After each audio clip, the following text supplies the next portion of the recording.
Morning guys, Ishwara here. Today we're going to look at Kapalabhati in a bit more detail and going to look at the rhythm of the contraction of the abdominal wall. If you remember, Kapalabhati, the skull shining pranayama, is abdominal breath, purely abdominal. The chest is passive, although there's some reflex, some movement of the chest due to the sharp contraction of the abdominal wall and the action on the diaphragm pushing into the chest cavity. But the muscular activity is purely abdominal, and this muscular activity is sharp contractions.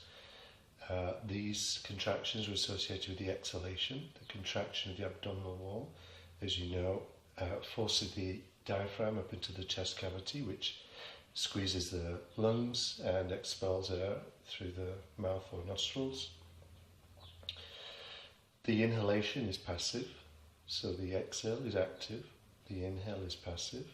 So the focus, the awareness, is on the concentration, is on the contraction of the abdominal wall. Don't worry, don't put too much focus on the inhalation. Just make sure the abdominal wall is relaxed and not held tight in practice. Otherwise the breath doesn't work. Otherwise Kapalabhati isn't possible. So the first prerequisite is that the abdominal wall is relaxed, not held tight, not any subtle tension, not holding in, completely soft and relaxed. And then you can find the contraction. And importantly, the relaxation after contraction, because the relaxation of the abdominal wall allows the diaphragm to fall back into place. And this allows breath to enter the lungs, therefore the inhalation, oxygen into the bloodstream, via the heart to the organs, etc. So, soft abdomen, series of contractions, these are the exhalations. The rhythm is, for a beginner, roughly one contraction every 2 seconds. Could be slower, but that's probably optimal. For intermediates, it's probably roughly one contraction every 1 second, and for advanced, it's faster still. So for instance, 2 contractions per second, or 3, or even 4 contractions per second.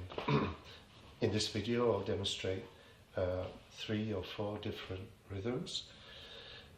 So I'll look at my watch to make sure I've got the right rhythm. So first one, beginners, once every 2 seconds.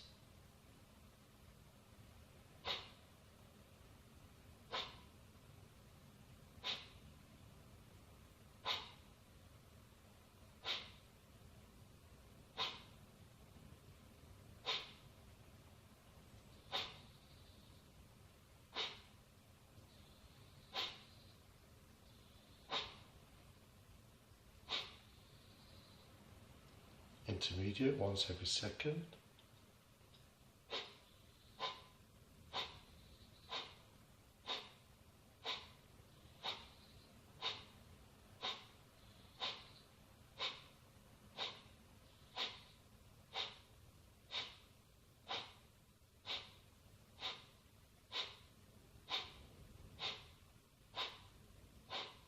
Advanced, 2 per second.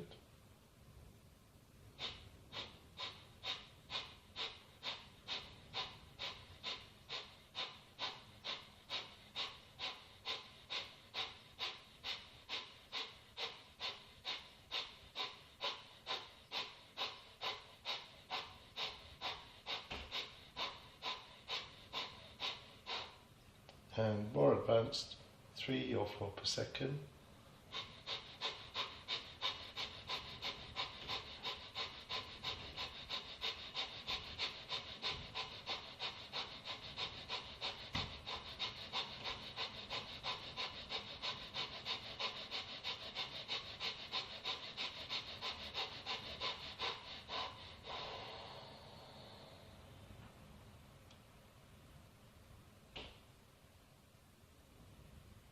Practice, for instance, 30 to 50 contractions.